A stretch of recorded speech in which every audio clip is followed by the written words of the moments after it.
अब जैसा कि हम लोगों ने पिछले पार्ट में देखा था कि ईमान के साथ तो आसमान से गिरकर खजूर में अटकने वाला सीन हो गया था। वो जैसे तैसे दीवान यानी कि उस लोकल गुंडे से अपने पिता को बचा कर लेकर तो आ गया था, और उसके ऊपर अब नजर पड़ गई थी इबू ज़ारा की, जो कि दीवान से भी बहुत खतरनाक क्रिमिनल थी। और साथ ही उसके बारे में तो किसी को पता भी नहीं था कि वो इतने सारे बुरे काम भी करती है। इबू ज़ारा के बारे में तो लोग बस इतना जानते थे कि वो बस एक स्वीट सी सिंपल सी बिजनेस वूमेन है, जिसकी काफी सारे फाउंडेशंस हैं, और उन फाउंडेशंस के थ्रू वो सिर्फ गरीब लोगों की मदद करती है। और इस बात का मतलब तो साफ था कि ईमान उस सज्जन औरत के ऊपर जरा सी भी उंगली नहीं उठा सकता। खैर, अभी के लिए हम लोग इस कहानी को वहीं से शुरू करते हैं जहां पर हम लोगों ने इसके पिछले पार्ट को खत्म करा था। अगर आप लोगों ने अब तक इसके पिछले पार्ट को नहीं देखा है तो मैं आप लोगों से रिक्वेस्ट करना चाहूंगा कि आप लोग जाकर पहले इस कहानी के पिछले पार्ट को देखें, कि अगर आप लोग डायरेक्ट इस कहानी को देखोगे ना तो आप लोगों को कुछ भी समझ में नहीं आने वाला।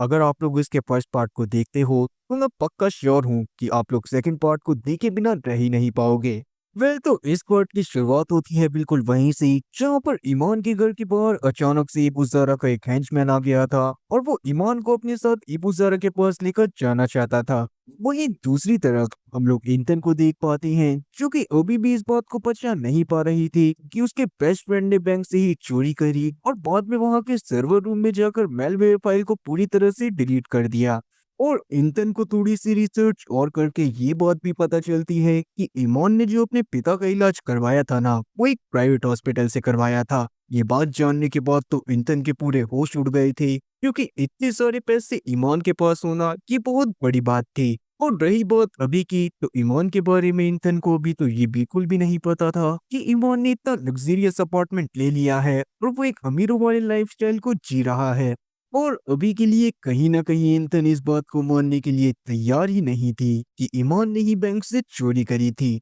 इसीलिए अभी के लिए वो इस बारे में और ज्यादा पता करने का डिसाइड करती है। और सीन वहां पर से शिफ्ट होकर इबू ज़ोरा के एक लग्जरियस हाउस पर आता है, जहां पर वो गार्डन में बैठकर आराम से एक इंटरव्यूअर को इंटरव्यू दे रही थी, जिसमें वो अपने उन चैरिटेबल इवेंट्स के बारे में बात कर रही थी, जिसमें वो उन गरीब बच्चों की मदद करती है जो कि उसके चैरिटेबल ऑर्फनेजेस में रहा करते थे और उसके बाकी सारे फाउंडेशन से जुड़े हुए थे। और लोगों की नजरों में इबू ज़रा की इमेज काफी ज्यादा अच्छी थी, क्योंकि वो बच्चों की इतनी ज्यादा मदद करती थी और साथ ही वो गरीब लोगों का भी ध्यान रखती थी। और ये बात तो ईमान के बिल्कुल भी समझ में नहीं आ रही थी कि एक तरफ ये औरत इतने ज्यादा काले कारनामे करती है और दूसरी तरफ इतना रॉबिन हुड वाला काम करके दिखाती है। फिर बाद में जब इबू ज़रा आकर ईमान से बात करती है तो वो इस बात को एक्सप्लेन करने के लिए ईमान से उसकी ड्रेस को अनजिप करने को बोलती है। और जैसे ही ईमान ऐसा करता है वैसे ही उसके होश उड़ जाते हैं, क्योंकि इबू ज़रा की पीठ पर टॉर्चर करे जाने के काफी सारे निशान थे जो कि उसे बचपन में मिले थे।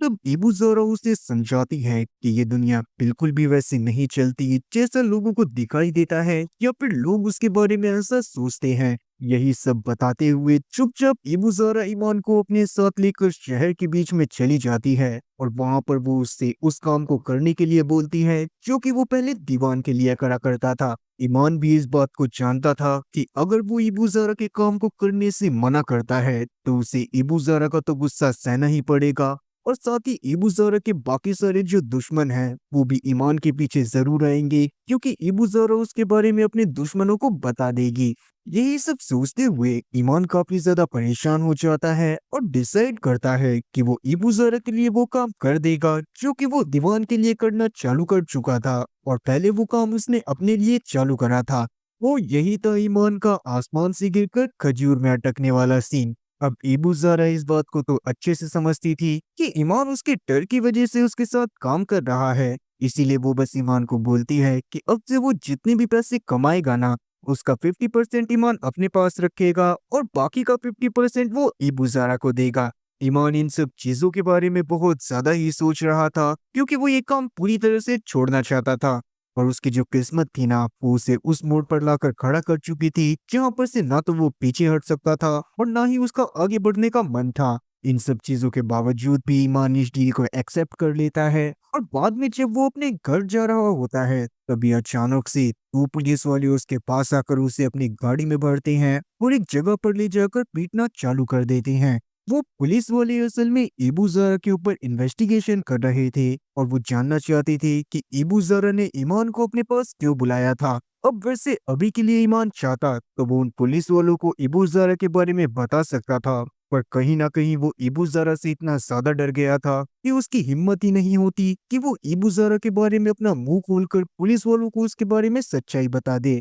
वहीं हम लोग घर में ईमान के डैड को देखते हैं जो कि काफी ज्यादा डरे हुए थे क्योंकि उनके बेटे के साथ अब अजीबोगरीब चीजें हो रही थी और गैंगस्टर का भी उनके घर में आना चालू हो गया था। अब ऐसी सिचुएशन में वो चाहते थे कि वो बस अपना सामान उठाएं और वहां पर से रफा दफा हो जाएं, और कुछ सोचते हुए वो रुक जाते हैं और उतने में ही उनके पास इंतन का कॉल आता है जो कि जल्दी ही उनके पुराने वाले घर में उनसे मिलने के लिए आने वाली थी। और ये बात सच में काफी ज्यादा टेंशन वाली थी क्योंकि इंतन को तो इन सब चीजों के बारे में कुछ पता ही नहीं था कि अभी के लिए ईमान के डैड एक लग्जरियस अपार्टमेंट में हैं और अभी के लिए इंतन भी उनके पुराने वाले घर में ही जाने वाली थी। और सबसे बड़ा सवाल जो ईमान के डैड के मन में चल रहा था वो ये था कि अगर धोखे से इंतन उनसे ईमान के बारे में पूछ लेगी तो वो इंतन को क्या जवाब देंगे। अब इसी हड़बड़ी के चलते वो जल्दी से ईमान को लगातार कॉल पे कॉल करना चालू कर देते हैं। अब दूसरी तरफ ईमान जो कि पुलिस वालों के अभी तक लात घूंसे खा रहा था, पुलिस वालों ने भी उसे एक सड़क पर छोड़ दिया था ताकि वो वहां से अपने घर जा सके। फिर जैसे ही ईमान अपने पिता का कॉल उठाता है और उसे इस बारे में पता चलता है कि इंतन जल्दी ही उनके पुराने वाले अपार्टमेंट में पहुंचने वाली है, तो तुरंत ही ईमान वहां पर से अपने घर की तरफ भागना चालू कर देता है। और किस्मत अच्छी होने की वजह से ईमान भी वहां पर टाइम से पहुंच जाता है और उस जगह पर पहले से ही ईमान के डैड ने आकर पूरी तैयारियां कर ली थी, जिससे इंतन और ऐश उन दोनों में से किसी को भी ईमान के ऊपर शक नहीं हुआ था। अब वैसे तो इंतन को ईमान के ऊपर कोई भी शक नहीं हुआ था और कहीं ना कहीं उसे ये बात तो जाननी ही थी कि ईमान ने जो सीसीटीवी फुटेज के अंदर पेट खराब होने का बहाना बनाया था तो उस बीच वो कहाँ पर गया था। जब इंतन ने इस बारे में ईमान से इस बार डायरेक्ट ही पूछ लेती है, पर ईमान तो ठहरा अब एक दिमागदार खिलाड़ी जो कि इंतन को अपनी बातों में कुछ इस तरह से घुमाता है कि आगे इंतन का कुछ पूछने का मन ही नहीं करता। और कहीं ना कहीं इंतन इस बात को समझ भी गई थी और उसे थोड़ी सी डिसअपॉइंटमेंट भी महसूस हुई थी कि उसका बचपन का दोस्त ही उससे झूठ बोलते हुए उसको घुमाने की कोशिश कर रहा है। पर इंतन के पास कोई और रास्ता तो था ही नहीं, इसीलिए वो चुपचाप वहां पर से ऐश के साथ चली जाती है। अब शाम के समय में हम लोग देखते हैं कि ईमान का मन था कि वो चुपचाप यहाँ पर से अपने डैड को लेकर किसी और टाउन में चला जाए ताकि वो इबू ज़रा से बच सके। इसीलिए रात के बाद थोड़ा सा अंधेरा होते ही ईमान जल्दी से अपने और अपने डैड के सामान को पैक करता है और उन्हें लेकर अपने साथ बस स्टॉप के पास चला जाता है, जहाँ पर जाने के बाद उसने एक दूसरे शहर में जाने की टिकट तो खरीद ली थी। और कहीं ना कहीं उसे ये भी दिखाई दे रहा था कि उसके पीछे अभी भी इबू ज़रा के लोग लगे हुए थे जो कि उसे लगातार फॉलो कर रहे थे। और अगर ऐसे में ईमान इबू ज़रा के लोगों के द्वारा पकड़ा जाता तो इबू ज़रा उससे इस बात का बदला तो लेती ही कि वो यहाँ से भागने की कोशिश कर रहा था, पर बाद में वो जो उसे 50% पार्टनरशिप देने वाली थी वो भी नहीं देती।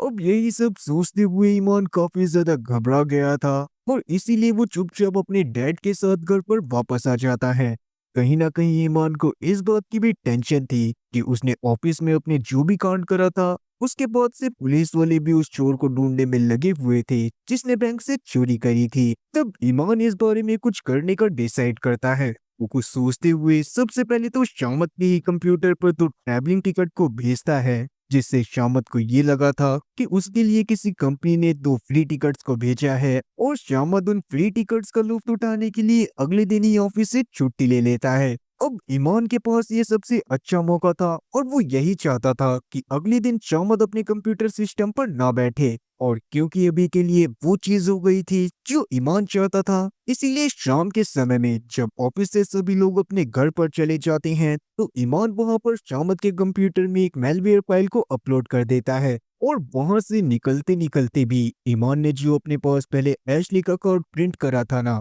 उसको भी वो शामत के कंप्यूटर के पास ही रख देता है। और फिर होना क्या था, घर पर जाने के बाद ईमान ने अगले दिन के लिए एक और लीव की अपील कर दी थी जो कि एक्सेप्ट भी हो जाती है। और क्योंकि उसी दिन शामत भी छुट्टियां मनाकर घर पर वापस आया था, इसीलिए वो भी ऑफिस में नहीं जाता और बाकी सब लोग तो ऑफिस में ही थे। और जब वो लोग अपने काम में मशरूफ होते हैं तभी अचानक से अपने घर में बैठे-बैठे ईमान अपने हैकिंग स्किल का जलवा दिखाना चालू कर देता है। उसने अपने घर में बैठे-बैठे ही शामत के कंप्यूटर सिस्टम को एक्सेस कर लिया था, जिसकी मदद से वो सर्वर में वापस से मालवेयर इंस्टॉल कर देता है। ऐश को भी इस बारे में पता चल गया था और साथ ही उसे ये बात भी पता चल गई थी कि ये सारी चीजें ऑफिस में ही लगे किसी कंप्यूटर से हो रही थी। और फिर बाद में जब सब लोग चेकिंग करते हैं तो ये देखने के बाद कि ये सारी चीजें शामत के कंप्यूटर से हो रही हैं, सभी लोग शामत के ऊपर ही शक करना चालू कर देते हैं। और फिर जैसा कि मैंने बताया कि पहले ही ईमान ने उस जगह पर ऐश का वो कार्ड भी रख दिया था जो कि उसने रीप्रिंट करा था, इसीलिए उस कार्ड को देखने के बाद तो सब लोगों को इस बात पर यकीन हो गया था कि पहले भी जो बैंक के अंदर चोरी हुई थी वो शामत ने करी थी। और इसीलिए अब बैंक वालों ने तुरंत ही शामत के ऊपर पुलिस कंप्लेन कर दी थी। और बेचारे शामत को तो पता भी नहीं था कि उसका बस मजे मारने के लिए जाना उसके लिए इतना ज्यादा भारी पड़ सकता है। ईमान सबको इवन पुलिस वालों को भी समझाने की कोशिश करता है कि उसने ना तो कोई चोरी करी है और ना ही उसको इन सब चीजों के बारे में कुछ भी पता है। पर सारे सबूत तो पहले ही ईमान ने शामत के खिलाफ कर दिए थे, इसलिए किसी को भी शामत की बात पर भरोसा ही नहीं होता और पुलिस वाले उसे गिरफ्तार कर कर अपने साथ ले जाते हैं। उस दिन तो जानबूझकर ईमान ऑफिस में गया था ताकि इंतन को उसके ऊपर जो शक है ना वो पूरी तरह से खत्म हो जाए। और बिल्कुल ऐसा ही होता है। जैसे ही इंतन वहां पर ईमान को देखती है तो उसका शक उसके ऊपर से बिल्कुल हट जाता है और इवन अब उसे रिग्रेट हो रहा था कि उसने खामखा ही अपने बचपन के बेस्ट फ्रेंड के ऊपर शक करा।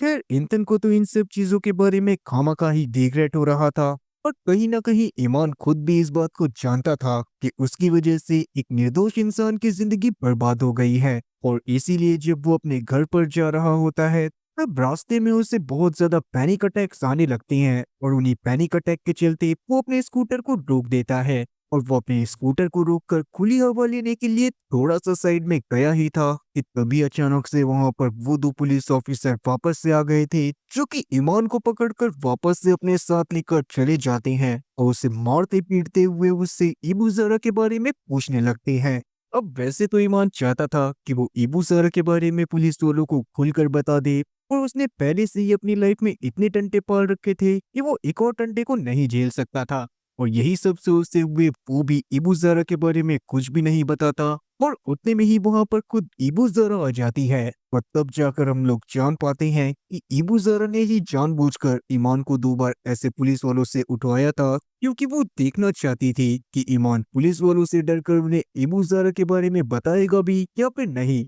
और इस बात का तो मतलब साफ था कि अगर ईमान इन 2 पुलिस वालों के सामने अपना मुंह खोल देता तो उसका मुंह तो हमेशा के लिए बंद कर दिया जाता। और ये सब इमेजिन करने के बाद तो ईमान की भी पेट गीली हो गई थी। खैर अभी के लिए इबू जरा ईमान से पूरी तरह से सेटिस्फाइड थी और वो उसे अपने नए बिजनेस में, जिसमें ईमान को ही पूरी मेहनत करनी थी, उसने उसे 50-50 का पार्टनर बना लेती है। जिसके साथ ही अब सीन वहां पर से पास्ट में जाता है, जहां पर हम लोग देख पाते हैं कि ईमान ने अपने बचपन में ही काफी सारी चीजों को हैक करना सीख लिया था और उसने सबसे पहले उन कार्ड्स को ही हैक करना सीखा था जिनकी मदद से वो किसी को भी कॉल कर सकते थे। पर ईमान तो उन कार्ड्स का फायदा इतना ज्यादा नहीं उठा सकता था, क्योंकि उसकी माँ ने तो कॉल उठाना ही बंद कर दिया था और अभी के लिए ईमान की मॉम अपने एक वेल्दी फ्रेंड के साथ रहने लग गई थी। तब ईमान को सोचते हुए इंतन के साथ उसी आदमी के घर के बाहर चला जाता है और अपनी माँ को बुलाने लगता है। ईमान सच में अपनी मॉम को बहुत ज्यादा मिस कर रहा था और वो चाहता था कि वो अपनी मॉम से एक बार बात करे।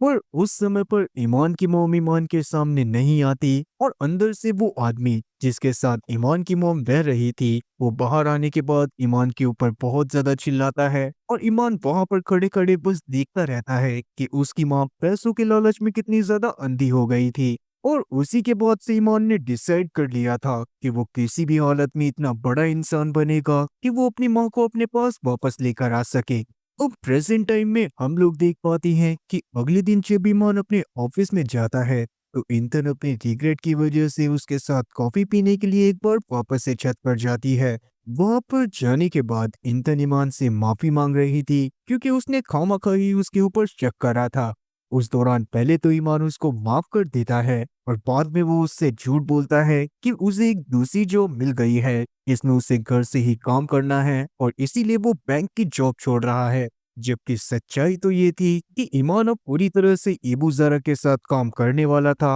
और हर हफ्ते उसे एक बैंक से चोरी करनी थी, जिसका 50% शेयर उसको मिलता और 50% एबू ज़ारा को। अब ईमान भी इस काम में शिद्दत से लग गया था, जिसमें वो हर हफ्ते किसी न किसी बैंक की ब्रांच से पैसे चोरी करता और बाद में उसे एबू ज़ारा के अकाउंट में ट्रांसफर कर देता, जिससे 50% उसको मिलता और 50% एबू ज़ारा को। एबू ज़ारा इससे बहुत ज़्यादा खुश थी और ईमान थोड़ा-सा कम खुश था। उसे कहीं न कहीं इस बात की टेंशन हमेशा खाती रहती थी कि अगर कभी उसके स्कैम के बारे में सबके सामने आ गया, तो उसकी तो पूरी ज़िंदगी बर्बाद हो जाएगी और उसको अपनी बाकी की बची हुई ज़िंदगी जेल में ही काटनी पड़ेगी। और जैसा कि मैंने आप लोगों को पहले बताया कि ईमान अभी के लिए एक ऐसे पॉइंट पर आकर खड़ा हो गया था, जहाँ पर से ना तो वो पीछे हट सकता था और ना ही उसका आगे बढ़ने का मन था। इसीलिए लगातार ईमान उसी काम को करता रहता है जो कि वो कर रहा था। पर कहीं न कहीं वो अपने डर की वजह से थोड़ी-थोड़ी अमाउंट को कैश में कन्वर्ट करवा कर अपने घर में रख रहा था, ताकि अगर इमरजेंसी में उसे कभी पैसों की ज़रूरत पड़े, तो वो उन फंड्स का यूज़ कर सके। अब ईमान तो इन सब चीज़ों को टेंशन में लेकर बैठा ही हुआ था और उसके पिता भी उसकी टेंशन काफ़ी ज़्यादा बढ़ा रहे थे, क्योंकि वो चाहते थे कि जल्दी से जल्दी ईमान इन सब चीज़ों को बंद कर दे और वापस से एक सही रास्ते पर चलने लगे। जिस वजह से ईमान और उसके पिता की काफ़ी ज़्यादा बहसबाजी भी हो जाती है। पर क्योंकि ईमान अभी इन सब चीज़ों से पीछे नहीं हट सकता था, क्योंकि ऐसे में उसको और उसके पिता को जान का खतरा था, इसीलिए वो अभी भी लगातार उसी काम को करता रहता है। और ये प्रॉब्लम कम थी कि तभी अचानक से एबू ज़र अभी अभी ईमान से ज़्यादा पैसों की डिमांड करने लगती है, और ताकि ईमान और उसके पिता इस जगह को छोड़कर ना भाग जाएं, इसीलिए एबू ज़ारा उनके घर के बाहर एक होमलेस गार्ड को भी भेज देती है, जो कि ईमान के और उसके डैड के वहां से भागने पर एबू ज़ारा को खबर कर देता। अब सोचो अगर आप लोगों के पास भी ऐसी कोई स्किल होती जिसकी मदद से आप किसी भी बैंक के पैसे ट्रांसफर करके अपने अकाउंट में डाल सकते थे, और आपके ऊपर ऐसे ही किसी गैंगस्टर की नजर पड़ जाती जो कि आपके साथ बिल्कुल ऐसा बिहेव करता, तो आप लोग क्या करते? इस बारे में कमेंट सेक्शन को भर भर कर मुझे जरूर बताना। खैर अभी के लिए ईमान इस बारे में बात करने के लिए ईबू ज़ारा के पास कॉल करता है, पर ईबू ज़ारा उससे 10 मिलियन की डिमांड करने लगती है, ताकि वो थोड़े समय के लिए ईमान को थोड़ा सा बख्श दे। ईमान की लाइफ में तो वैसे ये बकलोली चल रही थी, वहीं दूसरी तरफ इंतन अपनी लाइफ से बहुत ज्यादा खुश थी, क्योंकि अभी के लिए वो ऐश के साथ रह रही थी। बेशक से उन दोनों के बीच में कोई गर्लफ्रेंड बॉयफ्रेंड वाला सिनेरियो नहीं था, पर कहीं ना कहीं इंतन ऐश को बहुत ज्यादा पसंद करने लग गई थी। अब अगले दिन हम लोग देखते हैं कि इंतन जब धीरे धीरे ऐश के पास जा रही थी, तभी अचानक से ऐश उसे देखकर अपने लैपटॉप को तुरंत ही बंद कर लेता है। इंथन वैसे तो ऐसे इस बारे में पूछना चाहती थी, और जैसे ही वो उसके सडन चेंज्ड बिहेवियर के बारे में पूछ पाती, तभी अचानक से वहां पर एक औरत आ जाती है जो कि सिक्योरिटी डिपार्टमेंट से थी, और वो उन दोनों को एक बहुत बड़ा स्कैम दिखाना चाहती थी। और फिर जब वो दोनों वापस से सर्वर रूम में जाते हैं, तो उन दोनों के तो एकदम होश उड़ जाते हैं, क्योंकि असल में उनके सर्वर में वापस से वो मेलवेयर फाइल आ गया था, जिसकी मदद से ईमान वापस से अपने ही बैंक से चोरियां करता जा रहा था। और क्योंकि पिछले 2 महीने से लगातार उस मालवेयर फाइल की वजह से ट्रांजैक्शन हो रही थी, इसी वजह से इतनी ज्यादा ट्रांजैक्शन को चेकआउट करना काफी ज्यादा मुश्किल था, और शायद ही उस चोर के बारे में पता लगाया जा सकता। और ये बात तो सिर्फ ईमान के बैंक की थी। उस समय बाद ईमान के बैंक के अलावा बाकी सभी बैंक वालों को भी होश आ जाता है, और उन्हें पता चल जाता है कि हर हफ्ते कोई ना कोई बैंक चोर जिसके नाम पर उनके कस्टमर के अकाउंट से एक एक पैसा काट कर अमीर हो रहा था। और ज्यादातर बैंक ने इस बारे में तो न्यूज में बताया ही नहीं था, क्योंकि वो जानते थे कि अगर वो ऐसे न्यूज में आकर अपने बैंक के सर्वर के इतने वीक होने के बारे में बताते हैं, तो उनके कस्टमर का उनके ऊपर से भरोसा उठ जाएगा, और जो नए कस्टमर उनके पास आने वाले थे वो भी उनके बैंक में नहीं आएंगे। पर जिन बैंकों ने इस बारे में न्यूज में भी बताया था, उन सब में से किसी को ईमान जैसे आदमी पर बिल्कुल भी शक नहीं था, और उन्हें तो यही लग रहा था कि ये सारी की सारी हरकतें करने वाला कोई और नहीं बल्कि डिजिटल कर्मा ग्रुप है। इसीलिए ईमान भी अपनी तरफ से ज्यादा टेंशन नहीं ले रहा था। बस उसे इस बात की टेंशन थी कि वो किस तरह से जल्दी 10 मिलियन का जुगाड़ करे और कुछ समय के लिए इबू जरा से छुटकारा पाए। ये बात सच में सोचने वाली थी। इसीलिए ईमान डिसाइड करता है कि अगली बार वो सभी लोगों के अकाउंट से एक पैसा नहीं बल्कि कुछ ज्यादा पैसे काटेगा, जिससे उसके पास ज्यादा जल्दी पैसे जमा होंगे और वो कुछ समय के लिए इबुजारा से फ्री हो पाएगा। ईमान ने वैसे ये चीज तो सोच ली थी कि उसे जल्दी से जल्दी ज्यादा से ज्यादा पैसे कैसे कमाने हैं, और उसके पिता के साथ जो उसका रिलेशन था ना, वो अभी भी खराब था। इसीलिए ईमान अभी के समय पर उसको भी सही करने में लग जाता है, और जब भी उसे थोड़ा सा भी टाइम मिलता है तो वो अपने पिता के साथ जाकर उनसे बात करता है। उनके रिलेशन में भी काफी ज्यादा सुधार आने लगता है, और जल्दी ही ईमान के पिता ईमान की कंपनी को काफी ज्यादा एंजॉय करने लगते हैं। उन्हें समझ में आ गया था कि ईमान कहीं ना कहीं ये सारी चीजें दबाव में आकर कर रहा है, जबकि वो ये सब असलियत में नहीं करना चाहता। ईमान और उसके पिता इन सब चीजों के बारे में बातें कर ही रहे होते हैं कि तभी अचानक से ईमान को बाहर से किसी के चिल्लाने की आवाज आने लगती है।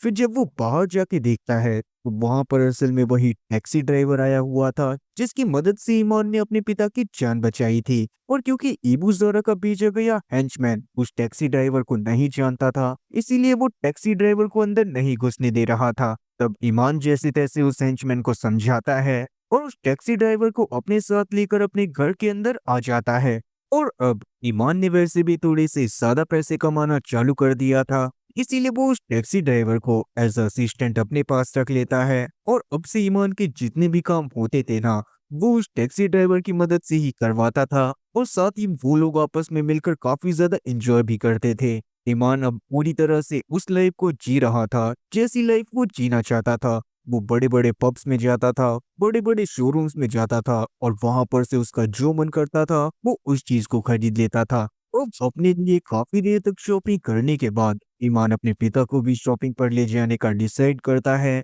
और बाद में वो उनके साथ काफी सारे कपड़े, काफी महंगी महंगी वॉचेस और इवन एक स्पोर्ट्स कार तक खरीद लेता है। वो लोग इन सब चीजों को बहुत ज्यादा एंजॉय कर रहे थे, और उनको पता भी नहीं चल रहा था कि उन्होंने एक दिन में कितने सारे पैसे खर्च कर दिए। ईमान असल में थोड़ा बहुत टेंशन में भी था, क्योंकि आगे चलकर वो अपने ही रिस्क पर काफी ज्यादा बड़ी बड़ी चोरियां करने वाला था। पर उन चोरियों से पहले वो चाहता था कि वो थोड़ा खुलकर एंजॉय कर ले। इसीलिए अभी के लिए एक और लग्जरी कार खरीदने के बाद वो लोग टाउन में जाते हैं, और वहां पर जाने के बाद और ज्यादा एंजॉय करना चालू कर देते हैं। और वो कहते भी है ना कि जब तुम्हारे पास खर्च करने के लिए दुनिया भर की दौलत होती है तो तुम्हारी बुद्धि कहीं ना कहीं फेल ही जाती है। और ऐसा ही अभी सेम सिनेरियो ईमान और ईमान के पिता के साथ भी हो रहा था। ईमान के पिता को उस टैक्सी ड्राइवर का घर में रहना बिल्कुल भी पसंद नहीं था, और वो अक्सर उससे बहसबाजी करते रहते थे। ईमान को इन सब चीजों से अपने काम में काफी ज्यादा परेशानी होने लगती है, और इसीलिए वो टैक्सी ड्राइवर को लेकर रात के समय में एक नाइट क्लब में चला जाता है,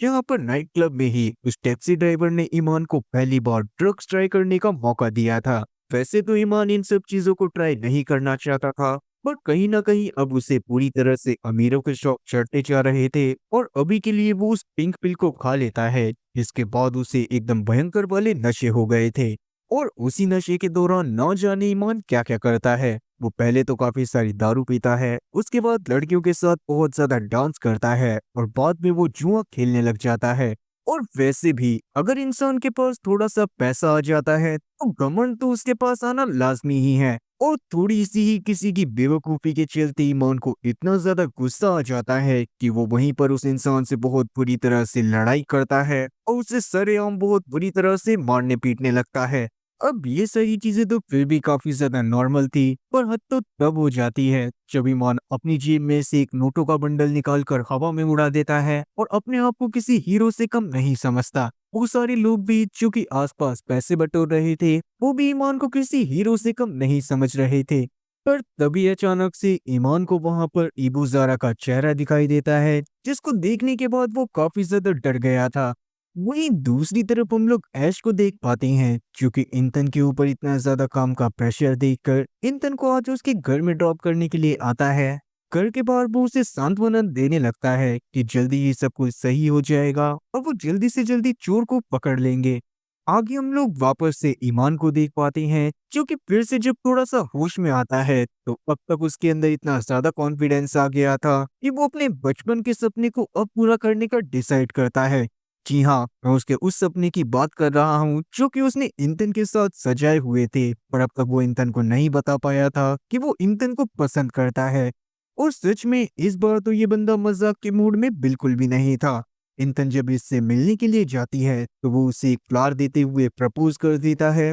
पर इंतन तो ऐश को पसंद करने लग गई थी, इसीलिए वो ईमान के प्रपोजल को मना कर देती है और वो उसे हमेशा एक अच्छा दोस्त बने रहने के लिए कहती है। इंतन की इस हरकत ने ईमान का दिल तो पूरी तरह से तोड़ दिया था। वो जैसे तैसे अपना दिमाग इंतन के ऊपर से हटाकर वापस से क्लब में चला जाता है और वहां पर नशे करने के बाद लगातार पार्टियां करने लगता है। वो लगातार अपना दिमाग इंतन के ऊपर से हटाने की कोशिश कर रहा था और अगली सुबह जब उसकी आंख खुलती है तो वो देखता है कि उसके अगल बगल दो बारगल सोई हुई थी, जिनको देखने के बाद उसके पिता उसके ऊपर बहुत गुस्सा करते हैं। पर ईमान को तो इस बार इतना ज्यादा गुस्सा आया था कि उसने अपने पिता को भी उल्टा सीधा बोल दिया था और साथ ही उसने इस बात को भी पॉइंट आउट करा था कि ईमान के डैड के पास पैसे नहीं थे, इसीलिए उनकी मॉम उनके पास से चली गई और अब ईमान के हिसाब से पैसे उड़ाना ही एकमात्र तरीका था जिससे वो लोग अपनी खोई हुई इज्जत को वापस पा सकते थे। वहीं हम लोग इंतन को देखते हैं जो कि ऐश के पास जाकर उसे सारी की सारी चीजें बताती है कि किस तरह से आज उसे ईमान ने प्रपोज करा था। ऐश को ये सारी चीजें सुनने में इंटरेस्ट तो नहीं था, पर उस समय पर वो इंतन की बात को ध्यान से सुनता है और साथ ही इंतन अब उसको ये बात भी बोलती है कि उसने ईमान को एक्सेप्ट नहीं करा क्योंकि वो ऐश को पसंद करती थी। पर ऐश क्योंकि इंतन को पसंद नहीं करता था, इसीलिए वो इंतन को रिजेक्ट कर देता है और ये बुलबुल जिसने अभी अभी हमारे बगुले का दिल तोड़ा था, उसका भी दिल अब ऐश ने तोड़ दिया था। फिर इंतन वहां से गुस्सा होकर जा ही रही थी कि ऐश उसके पीछे पीछे जाने लगता है और उसको समझाने की कोशिश करता है कि उन दोनों की दुनिया बहुत ज्यादा अलग है और वो दोनों कभी भी एक दूसरे के साथ नहीं रह सकते। पर इंतन को तो ऐश की बात सुनने में अब जरा भी इंटरेस्ट नहीं था। वो पार्किंग लॉट में चली जा रही थी, पर अचानक से ही जैसे ही ऐश वहां पर पहुंचता है वैसे ही दूसरी तरफ से बाइक पर एक राइडर आकर ऐश के ऊपर काफी सारी गोलियां चला देता है। अब वैसे आप लोगों को लग रहा होगा कि ये सारा काम ईमान ने करवाया है, पर ईमान इन सब चीजों के पीछे नहीं था। इंतन ये सब देखने के बाद काफी ज्यादा घबरा गई थी और वो तुरंत ही वहां पर एम्बुलेंस को बुला लेती है। एम्बुलेंस की वजह से ऐश को हॉस्पिटल में टाइम पर तो एडमिट करवा दिया गया था, पर उसके बचने के बहुत कम चांसेस थे। आगे हम लोग ईमान को देखते हैं जो कि अपनी खोई हुई इज्जत को वापस पाने के लिए अपने मॉम के घर के बाहर जाता है और उन्हें अपनी महंगी स्पोर्ट्स कार दिखाने लगता है। साथ ही वो उनसे ये भी बोलता है कि अब वो उनके साथ आकर रह सकती हैं क्योंकि ईमान ने अब इतना पैसा कमा लिया है कि उसकी मॉम को कभी भी पैसे की कमी नहीं होगी। और ये चीजें देखने के बाद तो ईमान की मॉम फूट फूट कर रोने लग गई थी और वो ईमान के साथ जाने से अभी भी मना कर देती हैं। और फिर हम लोग देख पाते हैं कि ईमान की मॉम जिस आदमी के साथ रह रही थी उस आदमी की वजह से उनको एक बेटा हुआ था और अभी के लिए वो उनको अपने पास बुला रहा था। ईमान का ये सीन देखने के बाद तो पूरी तरह से दिल टूट जाता है और उसे अभी भी समझ में नहीं आ रहा था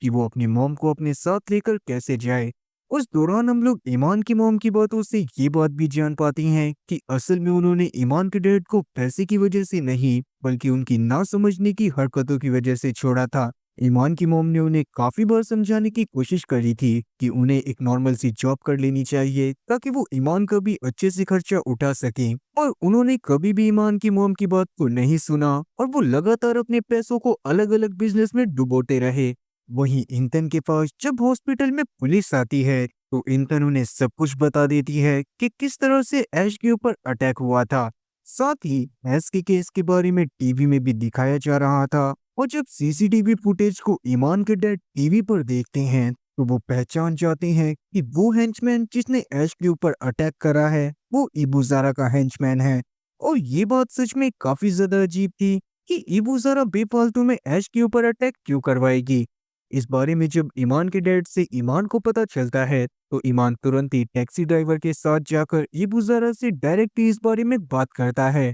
और तब जाकर हम लोग ये बात जान पाते हैं कि ऐश उन लोगों के स्कैम को पकड़ने के काफी ज्यादा नजदीक था और उसने लगभग ईमान की लोकेशन के बारे में पता ही लगा लिया था, जिस वजह से ही इबुजारा को बीच में आकर उसे मरवाने की कोशिश करनी पड़ी क्योंकि अगर ईमान के हैक के बारे में किसी को भी पता चल जाता तो ईमान की तो इमेज खराब होती ही, पर इबुजारा की भी अब साथ के साथ इमेज खराब हो जाती। पर बात चाहे जो भी हो, ईमान किसी की इस तरह से जान तो नहीं लेना चाहता था और ऐश की जान लेकर वो इंतन को तो बिल्कुल भी दुखी नहीं करना चाहता था। इसीलिए वो गुस्से में आकर इबुज़ारा के साथ काम करने से मना करने लगता है। पर तब इबुज़ारा उसे इनडायरेक्टली धमकी देती है कि अगर ईमान ने उसके पास से काम छोड़ने की कोशिश करी तो उसका अगला टारगेट इंतन होगी। अब ये बात सुनने के बाद तो ईमान के चेहरे की एकदम से हवाइयां उड़ गई थी। वो इस बात को समझ गया था कि ईमान बस इबुज़ारा के लिए एक सोने का अंडा देने वाली मुर्गी है, और सोने का अंडा देने वाली मुर्गी को तो कोई कैसे ही जाने दे सकता है।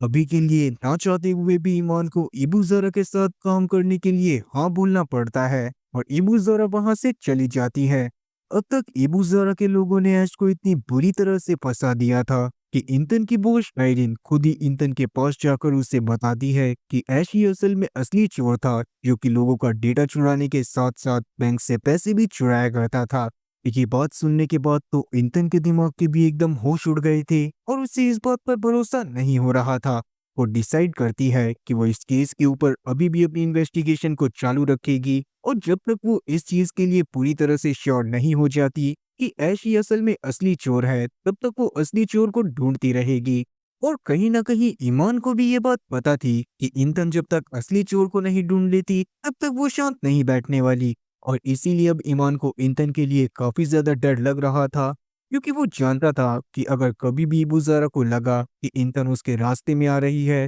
तो वो ऐश की तरह उसे भी मरवाने की कोशिश करेगी। और शायद यही इकलौती चीज थी जो कि ईमान अपनी आंखों के सामने नहीं देख सकता था। इसीलिए वो डिसाइड करता है कि वो इंतन को रोकने की बजाय इबुज़ारा को ही जैसे तैसे प्लान बनाकर जान से मार देगा। और उसमें वो टैक्सी ड्राइवर भी ईमान की मदद करने वाला था। और जाहिर सी बात है कि वो दोनों अकेले ही इबुज़ारा का तो बाल भी बांका नहीं कर सकते थे, और इसीलिए अब ईमान को एक टीम की जरूरत थी। यही सोचते हुए ईमान वहां पर से सीधा अपने घर में जाता है, और जो पैसे उसने अब तक छुपा छुपा कर रखे हुए थे ना, वो उन पैसों को एक बैग में पैक कर कर वहां से बाहर निकलता है, और टैक्सी ड्राइवर के साथ सीधा वहां पर से दीवान के आदमियों के अड्डे पर चला जाता है। दीवान के वो आदमी जिन्होंने पहले ईमान को परेशान भी करा था, वो लोग अभी जिंदा तो थे, पर कहीं ना कहीं वो ईमान को देखने के बाद बहुत ज्यादा गुस्सा हो जाते हैं, क्योंकि ईमान की वजह से ही दीवान की जान गई थी। ईमान उन लोगों को अपने प्लान के बारे में बताता है, जो जानने के बाद पहले तो दीवान के आदमी उसे बहुत ज्यादा मारते हैं, और बाद में वो ईमान के पास मौजूद इतने सारे पैसों को देखकर ईमान की मदद करने के लिए मान जाते हैं, और डिसाइड करते हैं कि वो जल्दी ही इबुज़ारा को मार देंगे। आगे हम लोग ऐश को देखती हैं, जो कि अभी भी अनकॉन्शियस था, और उसकी जान को जैसे तैसे बचा लिया गया था। अचानक से ही हॉस्पिटल का स्टाफ उसकी बॉडी को कहीं पर लेकर जाने लगता है, और ये काम इतना ज्यादा खुफिया तरीके से हो रहा था कि आसपास के लोगों को भी इस चीज की भनक नहीं थी। जिसके बाद सीधा न्यूज में ये दिखा दिया जाता है कि अचानक से ही ऐश की बॉडी हॉस्पिटल से गायब हो गई है, और उसके बारे में कुछ भी पता नहीं लगा है। और हो सकता है कि ये सारी चीजें इबुज़ारा ने ही करवाई हो। खैर, आगे हम लोग इबुज़ारा को देखते हैं, जिसके पास बहुत सारा पैसा तो आ गया था, इसीलिए वो अपने एरिया की मेयर बनने का डिसाइड करती है। जिसके लिए वो प्रेजेंट में मौजूद मेयर के पास जाती है, और उसे उसकी कुर्सी से रिजाइन करने को बोलती है। इसके बदले में वो उसे काफी सारे पैसे देने वाली थी, और साथ ही उन पैसों के बदले में वो चाहती थी कि आगे वो मेयर उसको इलेक्शन में सपोर्ट करे। पर कुर्सी चाहे मलेशिया की हो चाहे इंडिया की, एमएलए की हो या फिर प्रधानमंत्री की, जिसके पास आ जाती है ना, वो अपनी मर्जी से कभी भी उसको छोड़ना नहीं चाहता। और इसीलिए अभी मेयर भी अपनी कुर्सी का रूप दिखाते हुए इबुज़ारा को इस काम के लिए साफ इनकार कर देता है। और उसके इनकार करने का एक रीजन ये भी था कि उसे पहले से ही इबुज़ारा के काले कारनामों के बारे में पता था। दूसरी तरफ हम लोग इंटन को देखते हैं, जो कि ऐश के मोबाइल को चेक करने पर उन कोऑर्डिनेट्स के बारे में जैसे तैसे पता लगा लेती है जो ऐश ने ढूंढे थे, और उन कोऑर्डिनेट की मदद से उस थीफ तक पहुंचा जा सकता था जिसने बैंक से चोरी करी थी। तो इंटन उन कोऑर्डिनेट को फॉलो करना चालू करती है, और जल्दी ही वो ईमान के नए वाले घर के बाहर पहुंच जाती है। यहाँ पर पहुंचते ही बाहर उसका सामना इबुज़ारा के हेंचमैन से हो गया था, जो कि नहीं चाहता था कि इंतन घर के अंदर जाए। अब वैसे भी उस समय पर ईमान तो घर पर मौजूद था नहीं, तो ईमान के डैड ही बाहर आकर इंतन की मदद करते हैं, और उसे अपने साथ घर के अंदर लेकर चले जाते हैं। जहां पर आने के बाद इंतन का तो एकदम सर फटा जा रहा था, क्योंकि उसने सपने में भी नहीं सोचा था कि कभी न कभी ईमान इतना बड़ा घर ले लेगा। आगे जब इंतन ईमान के डैड से बात करती है और उनसे पूछती है कि वो लोग इतनी जल्दी अमीर कैसे हो गए, तो ईमान के डैड उसे खुलकर सारी सच्चाई बता देते हैं, जिसके बाद जब इंतन ईमान के कंप्यूटर को चेक करती है तो उसे पता चल जाता है कि ईमान ने ही ये सारी चोरियां करी थी। ये बात जानने के बाद तो इंतन का भी पूरी तरह से दिल टूट गया था और वो ईमान को मिलने के लिए एक जगह पर बुलाती है, जो कि असल में वही साइबर कैफे था जहां पर से ईमान ने हैकिंग स्किल की शुरुआत करी थी। और अब जब ईमान को ये बात पता चलती है कि इंतन को उसके बारे में सच्चाई पता चल गई है, तो वो इंतन को समझाने की कोशिश करता है, मगर इंतन उसकी बात को जरा भी नहीं सुनती और वहां से जल्दी से भाग जाती है, जिससे ईमान का टूटा हुआ दिल एक बार फिर से टूट गया था। और अब वो अपने टूटे हुए दिल के टुकड़ों को लेकर अपने पिता के ऊपर जाकर बरसने लगता है और उन्हें उल्टा सीधा बोलता है, क्योंकि उनकी वजह से ही इंतन को पूरी सच्चाई पता चली थी। और दूसरी तरफ हम लोग इंतन को देखते हैं, जो कि आयरिन के पास जाकर सब कुछ उगल देती है और साथ ही उससे प्रॉमिस लेती है कि आयरिन इस बारे में कुछ ना कुछ जरूर करेगी। अब आयरिन ने इस बारे में बताया तो था, मगर इबुज़ारा को वो असल में इबुज़ारा के साथ मिली हुई थी। और उसी समय पर हमें ये बात भी पता चलती है कि असल में इस जगह पर जितने भी बैंक अकाउंट है ना, वो सारे के सारे उन लोगों के हैं जो कि अपना काला धन इस जगह पर छुपा कर रखते हैं। तो अगर इस हिसाब से देखा जाए तो ईमान ने चोर के घर पर ही चोरी करी थी। और क्योंकि उन लोगों ने अपना काला धन उस बैंक में रखा हुआ था, इसलिए उन लोगों को इतनी ज्यादा दिक्कतें नहीं हो रही थी और वो चाहते भी नहीं थे कि वो उस चोर को ढूंढे। वही इंतन वाली केस की वजह से ईमान का मूड तो खराब हो गया था और कहीं ना कहीं अब वो इस बात को जानता था कि वो इंतन को नहीं बचा सकता और इंतन इस बारे में पुलिस वालों को जरूर बताएगी। और अगर पुलिस वालों को इस बारे में पता चल जाता तो वो जल्दी ही ईमान के थ्रू इबुज़ारा तक भी पहुंच जाते और इबुज़ारा इस चीज को रोकने के लिए इंतन की जान तक ले सकती थी। इसीलिए ईमान डिसाइड करता है कि आज ही वो इबुज़ारा का खेल जाकर खत्म कर देगा और इसके लिए सबसे पहले उसे अपने पिता की जान बचाने की जरूरत थी। वो अपने पिता को लेकर सबसे पहले बस स्टैंड पर जाता है और उन्हें एक टिकट खरीद के देता है, ताकि अगर सुबह तक ईमान वापस न आए तो वो उसके पिता अपनी जान बचाकर उस शहर से बाहर निकल सकें। जाने से पहले उन दोनों ने एक दूसरे को रोते हुए हक कर लिया था, जो कि कहीं ना कहीं दिखाता है कि वो दोनों एक दूसरे से कितना ज्यादा प्यार करते थे। और कहीं ना कहीं दोनों को ही इस बात का डर था कि अगर ईमान को इस केस के दौरान कुछ हो गया तो उन लोगों का क्या होगा। अगली सुबह हम लोग 3 सीन देखते हैं, जिसमें से पहले सीन में हम लोग इंतन को देखते हैं, जो कि पुलिस वालों को बैंक के अंदर सर्वर रूम में लेकर आ गई थी। और दूसरे सीन में हम लोग देखते हैं कि ईमान दीवान के साथियों के साथ इबुज़ारा को मारने का प्लान बना रहा था। और तीसरे सीन में हम लोग इबुज़ारा को देखते हैं, जो कि कुछ लोगों के साथ एक कैफे में गई थी। अब ईमान और उसके सारे साथी इबुज़ारा के कैफे के बाहर पहुंच जाते हैं और एक एक करके इबुज़ारा के लोगों को मारते हुए अंदर जाकर इबुज़ारा को गन पॉइंट पर ले लेते हैं। पर यहाँ पर एक बहुत खतरनाक ट्विस्ट था। असल में वो टैक्सी ड्राइवर, जो कि अब तक ईमान का साथ देने का नाटक कर रहा था, वो असल में ईमान के साथ था ही नहीं। वो अभी भी इबुज़ारा के लिए ही काम कर रहा था और उसने ईमान के प्लान के बारे में इबुज़ारा को पहले ही बता दिया था। तब इबुज़ारा के साथी मिलकर ईमान को छोड़कर दीवान के सभी बंदों को मार देते हैं। बाद में वो टैक्सी ड्राइवर ही ईमान को इबुज़ारा के घर में ले जाकर टॉर्चर करने लगता है। इवन अब इबुज़ारा ये चाहती थी कि वो लोग ईमान से उस टेक्निक को सीख लें जिसकी मदद से वो अलग अलग बैंक में चोरियां कर सकते थे, और उसके बाद वो ईमान को जान से मारना चाहती थी। अब शुरुआत में तो ईमान उनकी मदद करने के लिए तैयार नहीं हो रहा था, और बाद में जब वो लोग उससे लगातार टॉर्चर करते रहते हैं तो वो उनकी मदद करने के लिए मान जाता है। तभी अचानक से ईमान की नजर टीवी न्यूज पर पड़ती है, जिसमें इंटरनेट ने उसके सारे स्कैम्स के बारे में टीवी में बता दिया था और सब लोग चाहते थे कि जल्दी से जल्दी ईमान को पकड़ लिया जाए। और इस बात का मतलब साफ था कि अब अगले ही दिन इबुज़ारा इंटन को भी जान से मरवा देती, क्योंकि इबुज़ारा के अकाउंट भी उस बैंक के अंदर थे और इबुज़ारा तो वैसे भी नहीं चाहती थी कि उसका एक रुपया भी इधर से उधर हो जाए। अभी के लिए ईमान ना चाहते हुए भी इबुज़ारा को वो टेक्निक सिखा देता है,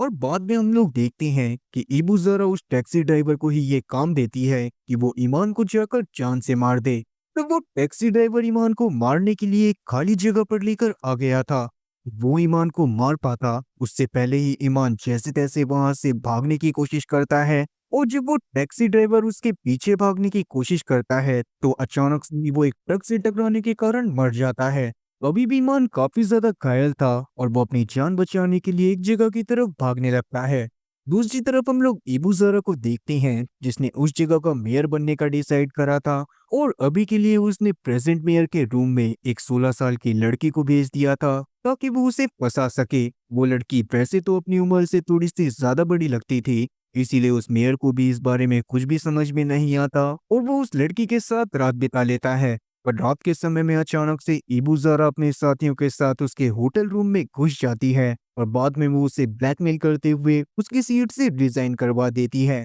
इसके अगले दिन हम लोग ईमान को देखते हैं, जो कि पिछली रात अपनी जान बचाने के लिए अपनी माँ की ही गाड़ी में जाकर छुप गया था। अगले दिन जब उसकी माँ अपनी गाड़ी देखती है तो वहां पर वो ईमान को देखकर काफी ज्यादा शॉक होती है, पर अभी के लिए वो ईमान को अपने घर के अंदर लेकर चली जाती है। फिर जब ईमान को होश आता है तो उसकी मोम आज इतने सालों बाद उससे बहुत अच्छे से बात करती है और समझाती है कि उस समय पर उन्होंने जो भी करा वो करना काफी ज्यादा जरूरी था, क्योंकि अगर वो वैसा नहीं करती तो उनकी लाइफ बहुत बुरी तरह से बर्बाद हो जाती। और जितना मिस ईमान उन्हें कर रहा था उतना ही मिस वो भी ईमान को करा करती थी। पर कुछ चीजें उनके बस में ना होने की वजह से वो कभी भी ईमान से उन चीजों को कन्फेस नहीं कर पाई। ईमान भी इन चीजों को समझ रहा था। तभी अचानक से उसकी नजर फोन पर चल रही एक न्यूज पर पड़ती है, जिसमें ये बताया जा रहा था कि जिस बैंक में ईमान काम करा करता था वहां पर कुछ लोगों ने अटैक कर दिया है। ईमान इस चीज को देखते ही समझ गया था कि ये सारा का सारा काम इबू ज़ारा का है, ताकि वो इंथन और उन पुलिस ऑफिसर्स को जान से मरवा सके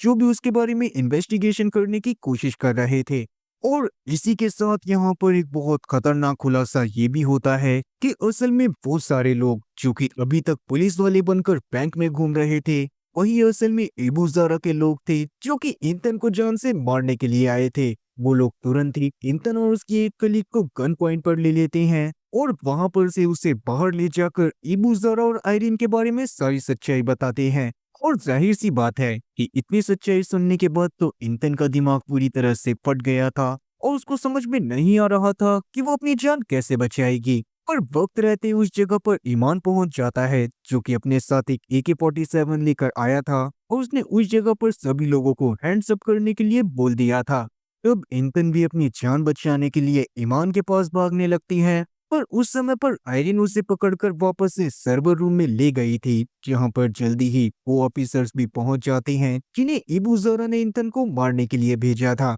दूसरी तरफ हम लोग ईमान के फादर को देखते हैं, जिन्हें बैंक में चल रहे सारे सिनेरियो के बारे में एक न्यूज के थ्रू पता चल गया था और अभी के लिए वो पुलिस वालों के पास चले गए थे ताकि ईमान के फादर के जरिए पुलिस वाले ईमान से सरेंडर करवा सकें। वहीं ईमान भी अभी सरेंडर करने के लिए पूरी तरह से तैयार था और उसने डिसाइड कर लिया था कि वो किसी भी हालत में सभी चीजों को सही कर और इबू ज़ारा के बारे में पुलिस वालों को सब बताकर सरेंडर कर देगा। अब सबसे पहले तो ईमान सर्वर रूम में जाकर उस मालवेयर को डिलीट करने की कोशिश करता है, जिसकी मदद से वो बैंक से पैसे चुराया करता था। पर उतने में ही इबू ज़ारा के एक हेंचमैन ने उसे देख लिया था और वो उसके ऊपर फायर करने वाला था। पर फायर करने से पहले वो ईमान को जाकर बहुत बुरी तरह से मारने लगता है और पीछे से इंतन ईमान की मदद करते हुए उस हेंचमैन के बालों को पकड़कर खींचने लगती है। पर इंतन की इस हरकत ने उस हेंचमैन को काफी ज्यादा गुस्सा दिलवा दिया था और अभी के लिए वो हेंचमैन ईमान का पीछा छोड़कर सीधा इंतन के ऊपर ही फायर कर देता है।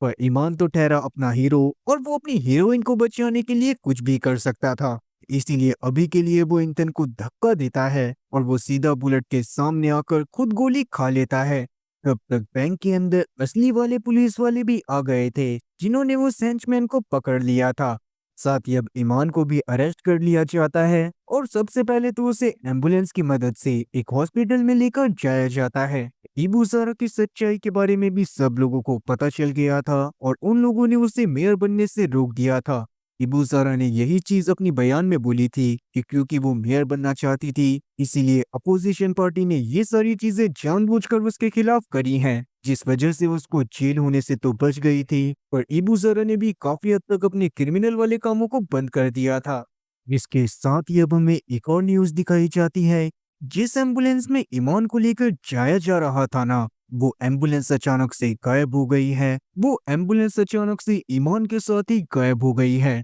और उसके कुछ समय बाद हम लोग ईमान को देखते हैं, जिसकी एक जंगल टाइप एरिया में आंख खुलती है और जब वो बाहर जाता है तो उस जगह पर डिजिटल कर्मा के सारे लोग बैठे हुए थे। चलो ये सारी चीजें तो नॉर्मल थी, जिससे हमें ये चीज समझ में आ गई थी कि डिजिटल कर्मा वालों ने ईमान को बचा लिया, क्योंकि ईमान सच में एक बहुत काबिल हैकर था और डिजिटल कर्मा वाले चाहते थे कि ईमान उनके साथ ही काम करे। और सबसे ज्यादा शॉकिंग बात तो ये थी कि डिजिटल कर्मा का जो लीडर था वो कोई और नहीं बल्कि एशली था। जी हाँ दोस्तों, ये एशली असल में वही था जिसको हमने पहले के एपिसोड में देखा था। और वो बैंक में भी इसी वजह से गया था क्योंकि ईमान वहां पर इकलौता ऐसा बंदा था जिसने डिजिटल कर्मा के वायरस को अपने कंप्यूटर से हटा दिया था। अब ईमान भी एशली के साथ काम करने के लिए मान जाता है और इसी के साथ ये कहानी भी यहीं पर खत्म होती है। तो उम्मीद है कि एक्सप्लेनेशन अच्छी लगी होगी, और अगर एक्सप्लेनेशन अच्छी लगी हो तो चैनल को सब्सक्राइब करना और बेल नोटिफिकेशन को ऑल पर सेलेक्ट करना। और हाँ, वीडियो को भी लाइक कर देना। मैं ऐसी ही और मजेदार एक्सप्लेनेशन वीडियोस लाता रहूंगा। तब तक के लिए टाटा और गुड बाय।